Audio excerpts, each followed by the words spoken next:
اعوذ باللہ من الشیطان الرجیم بسم اللہ الرحمن الرحیم۔ پہلا درس سامعین کی خدمت میں پیش کیا جا رہا ہے۔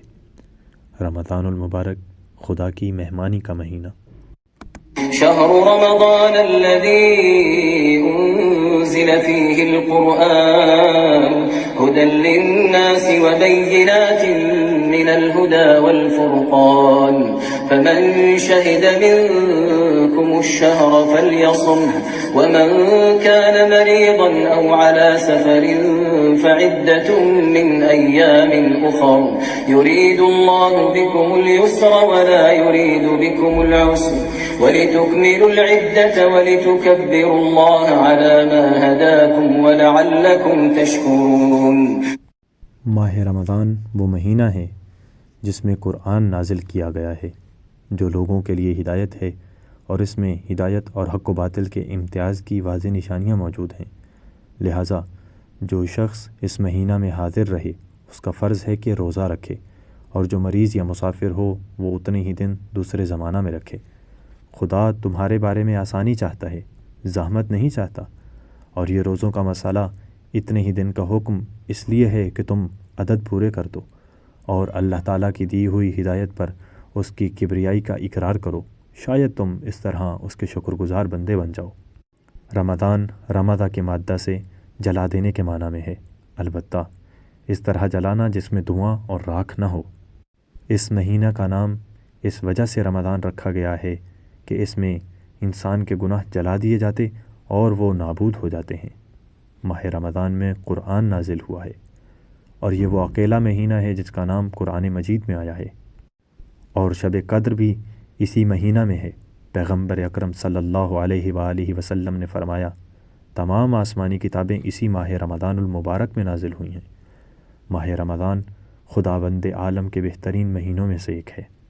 پیغمبر اکرم صلی اللہ علیہ وآلہ وسلم نے ماہ شعبان کے آخری جمعہ کے دن ماہ رمضان کی اہمیت کے سلسلے میں ایک طولانی خطبہ ارشاد فرمایا، جسے بعض تفسیروں اور حدیث کی کتابوں میں بیان کیا گیا ہے۔ اسی طرح امام سجاد علیہ السلام کی صحیفہ سجادیہ میں ماہ رمضان کے استقبال میں ایک دعا، اور اسی طرح اس مہینے سے وداع میں دلسوز مناجات بیان کی گئی۔ رمضان المبارک میں مومنین کو یا ایھا الذین آمنوا کتب علیکم الصیام کے ذریعہ خداوند عالم کی مہمانی کی طرف دعوت دی گئی ہے، اور اس مہمانی میں کچھ امتیاز پائے جاتے ہیں۔ ایک، خداوند عالم میزبان ہے اور اس نے مہمانوں کو خود دعوت دی ہے۔ نمبر 2، اس دعوت میں شب قدر، نزول قرآن، فرشتوں کا نزول، دعا کی قبولی، روح کی پاکیزگی اور جہنم سے دوری جیسی بہترین چیزیں مہمان کے لیے موجود ہیں۔ 3، دعوت کا زمانہ ماہ رمضان ہے جس کی ابتدا رحمت، درمیانہ حصہ مغفرت اور آخری حصہ جزا قرار دیا گیا ہے، جیسا کہ روایات میں بیان ہوا ہے۔ 4، دعوت کی کیفیت شب قدر میں اس طرح ہے کہ مہمانوں کی سال بھر کی ضرورتیں پوری کی جاتی ہیں، اور شب قدر میں فرشتوں کے نزول سے زمین کو زینت ملتی ہے۔ 5، اس ماہ کی غذا روحانی غذا ہے جو مانوی ترقی کے لیے ضروری ہے، جسم کی غذا نہیں ہے۔ اس دعوت میں کھانے کا مزہ قرآنی آیات ہیں، جس کی ایک آیت کی تلاوت دوسرے مہینوں میں پورے قرآن کی تلاوت کے برابر ہے۔ اس دعوت میں دنیا کی دعوتوں سے کسی بھی طرح کوئی شباہت نہیں پائی جاتی۔ عالم، غنی، خالق، ہمیشہ باقی رہنے والا، عزیز اور صاحب جلال خداوند عالم کی ذات جاہل، غریب، فانی، مخلوق اور ذلیل و محتاج انسانوں کا میزبان ہے۔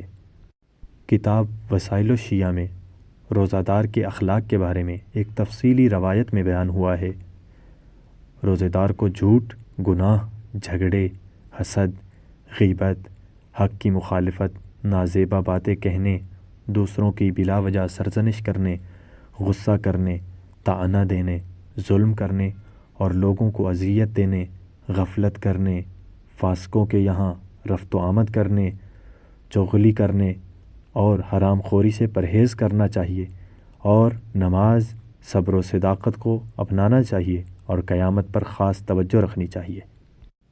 اس دعوت میں حاضر ہونے کی شرط صرف بھوک و پیاس کو برداشت کرنا نہیں ہے۔ ایک حدیث میں بیان ہوا ہے، جو شخص آسمانی راہبروں کی اطاعت نہ کرے یا ذاتی اور گھریلو معاملات میں اپنی زوجہ سے بدسلوکی اور سختی سے پیش آئے، یا اس کی جائز ضرورتوں کو پورا نہ کرے، یا اس کے ماں باپ اس سے ناراض ہوں، تو اس کا روزہ قبول نہیں ہے، اور اس نے اس دعوت کے شرائط کو پورا نہیں کیا ہے۔ ماہ رمضان کی اہمیت اس ماہ میں قرآن کریم کے نزول کی وجہ سے ہے۔ انسان کی اہمیت بھی اس مقدار میں ہو سکتی ہے جس قدر قرآن اس میں راسخ ہو جائے۔ خطبہ شعبانیہ۔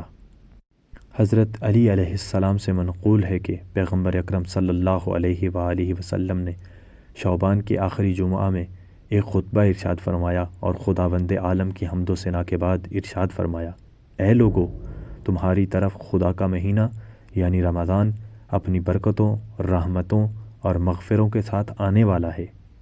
ایسا مہینہ جو بہترین مہینہ، جس کے دن بہترین دن، جس کی راتیں بہترین راتیں اور جس کے لمحات بہترین لمحات ہیں۔ ایسا مہینہ جس میں تمہیں خدا کی مہمانی کی طرف دعوت دی گئی ہے۔ تمہاری سانس تسبیح الہی کا ثواب رکھتی ہے، اور اس میں تمہارا سو جانا بھی عبادت ہے۔ اس مہینہ میں تمہارے اعمال قبول ہوتے ہیں اور تمہاری دعائیں مستجاب ہوتی ہیں۔ خداوند عالم سے خلوص کے ساتھ دعا کرو کہ تمہیں اس مہینے کے روزوں اور قرآن کریم کی تلاوت کی کامیابی دے۔ بدبخت ہے وہ انسان جو اس مہینہ میں خداوند عالم کی رحمت و مغفرت سے محروم ہو جائے۔ اس کی بھوک و پیاس سے قیامت کی بھوک و پیاس کو یاد کرو، اور غریب و مسکین لوگوں کو صدقہ دیا کرو، اپنے بڑوں کا احترام کرو، اپنے بچوں سے مہربانی کے ساتھ پیش آؤ، اور اپنے رشتہ داروں سے صلہ رحم رکھو۔ اپنی زبان پر قابو رکھو، حرام چیزوں سے پرہیز کرو، یتیموں کے ساتھ مہربانی سے پیش آؤ، تاکہ دوسرے لوگ تمہارے یتیموں کے ساتھ محبت سے پیش آئیں۔ اپنے گناہوں سے توبہ کرو، نماز کے بعد اپنے ہاتھوں کو دعا کے لیے بلند کرو کہ یہ بہترین وقت ہے، کیونکہ خداوند عالم اس موقع پر اپنے بندوں پر نظر لطف فرماتا ہے، اور ان کی دعا اور مناجات پر توجہ کرتا ہے، اور ان کی فریادوں پر لبیک کہتا ہے، اور ان کی درخواستوں اور دعاؤں کو مستجاب کرتا ہے۔ اے لوگو، تم اپنے کردار میں بندھے ہوئے ہو، خدا سے استغفار کے ذریعے خود کو آزاد کر لو، اپنے گناہوں کے بوجھ کو اپنے طولانی سجدوں سے ہلکا کر لو، اور جان لو کہ خداوند عالم نے اپنی عزت و جلال کی قسم کھائی ہے کہ نمازیوں اور سجدہ کرنے والوں کو عذاب نہیں کرے گا۔ اے لوگو، جو شخص کسی ایک روزہ دار کے لیے افطاری کا انتظام کرے تو خدا کے نزدیک اس کا ثواب ایک غلام کو آزاد کرنے کا ہے، اور اس کے گزشتہ گناہ معاف کر دیے جاتے ہیں۔ حضرت صلی اللہ علیہ وآلہ وسلم سے سوال کیا گیا، یا رسول اللہ، ہم سب لوگ یہ کام یعنی افطاری نہیں کر سکتے؟ تو حضرت صلی اللہ علیہ وآلہ وسلم نے فرمایا، خدا سے ڈرو، اگرچہ افطاری ایک کھجور یا تھوڑا سا پانی کے ذریعے ہی کیوں نہ ہو۔ جو شخص اس مہینہ میں نیک اخلاق کا مظاہرہ کرے گا تو اسے پل صراط سے گزرنے کا پروانہ مل جائے گا، جبکہ وہاں سب کے قدم لڑکھڑا رہے ہوں گے۔ جو شخص اپنے ماتحت لوگوں کے ساتھ نرمی اور آسانی کا سلوک کرے تو خداوند عالم بھی اس کا حساب آسان کر دے گا، اور جو شخص شرارت سے پرہیز کرے تو خداوند عالم اس پر اپنا غیظ و غضب نہیں کرے گا، اور جو شخص کسی یتیم کا خیال رکھے گا خداوند عالم بھی اس شخص کا خیال رکھے گا، اور جو شخص صلہ رحم کرے گا تو خداوند عالم بھی اس پر اپنی رحمت کی بارش کرے گا، اور جو شخص اپنے قریبی رشتہ داروں سے تعلقات ختم کرے گا تو خداوند عالم بھی اس سے اپنی رحمت کا رخ موڑ لے گا۔ جو شخص اس مہینہ میں مستحب نمازیں پڑھے گا تو خداوند عالم جہنم سے آزادی کا پروانہ عطا فرما دے گا، اور جو شخص اس مہینہ میں کسی واجب کو ادا کرے گا تو اسے دوسرے مہینوں میں 70 واجبوں کی ادائیگی کا ثواب عطا فرمائے گا، اور جو شخص مجھ پر بہت زیادہ صلوات بھیجے گا تو جس دن میزان میں لوگوں کا پلڑا ہلکا ہوگا خداوند عالم اس کا پلڑا بھاری کر دے گا۔ جو شخص اس مہینہ میں قرآن کریم کی ایک آیت کی تلاوت کرے گا تو دوسرے مہینوں میں پورے قرآن کی تلاوت کے برابر ثواب ملے گا۔ اے لوگو، اس مہینہ میں جنت کے دروازے کھل جاتے ہیں، خداوند عالم سے دعا کرو کہ تمہارے لیے جنت کے دروازے کھول دے، اور اس مہینہ میں دوزخ کے دروازے بند ہو جاتے ہیں، تم خداوند عالم سے دعا کرو کہ جہنم کے دروازوں کو تمہارے لیے نہ کھولیں۔ شیاطین زنجیر میں جکڑے ہوتے ہیں، خداوند عالم سے دعا کرو کہ وہ شیاطین کو تم پر مسلط نہ کرے۔ حضرت امیر المومنین علیہ السلام فرماتے ہیں، میں کھڑا ہوا اور عرض کیا، یا رسول اللہ، اس مہینہ میں کون سا عمل افضل ہے؟ حضرت صلی اللہ علیہ وآلہ وسلم نے فرمایا، یا ابا الحسن، اس مہینے کا بہترین عمل تقوی و پرہیزگاری اور خداوند عالم کی حرام کردہ چیزوں سے دوری ہے۔ اور یہ کہنے کے بعد حضرت صلی اللہ علیہ وآلہ وسلم گریہ کرنے لگے۔ میں نے عرض کیا، یا رسول اللہ، آپ کیوں گریہ فرما رہے ہیں؟ فرمایا، یا علی، میں آپ کو دیکھ رہا ہوں کہ اس مہینے میں نماز کی حالت میں سب سے بڑا شکی شخص آپ کے سر پر ایک ضربت لگائے گا اور آپ کی داڑھی کو آپ کے خون سے رنگین کر دے گا۔ حضرت امیر المومنین علیہ السلام نے فرمایا، کیا اس صورت میں میرا دین سالم ہوگا؟ افی سلامت فی دینی؟